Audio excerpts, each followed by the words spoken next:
নমস্কাৰ, মোৰ নাম প্ৰাণ শইকীয়া। মই বৰ্তমান ষষ্ঠ ছাত্ৰ। মই এটি কবিতা আবৃত্তি কৰিম। কবিতাটোৰ নাম হ'ল প্ৰচণ্ড ধুমুহাই প্ৰশ্ন কৰিলে মোক। কবি সুধাকান্ত ভূপেন হাজৰিকা। প্ৰচণ্ড ধুমুহাই প্ৰশ্ন কৰিলে মোক, তোমাৰ প্ৰাপ্য কি কোৱা? মনৰ দুৱাৰ মেলি নিৰ্ভয়ভাৱে ক'লো, তোমাৰ শক্তিখিনি দিয়া।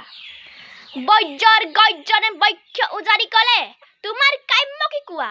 মই ক'লো, বজ্ৰ তোমাৰ শক্তিশালী উদাত্ত কণ্ঠীটি দিয়া।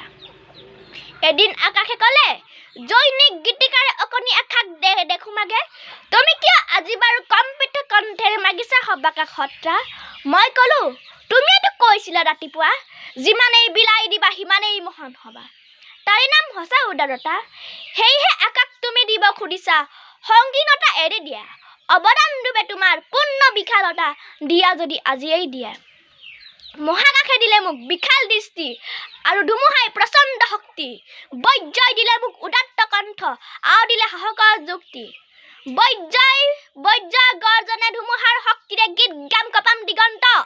দানৱৰ সমাজতো গাম মানৱৰ গীত, কলিজা সঁচাৰো হিত। মোৰ মুখ্য মানৱৰ জীৱনৰ বিদ্যুৎ কিঞ্চিত যদি দিব পাৰো, আকাশ ধুমুহা আৰু বজ্ৰ, তাৰ বাবে শতবাদ প্ৰণিপাত কৰোঁ। ধন্যবাদ।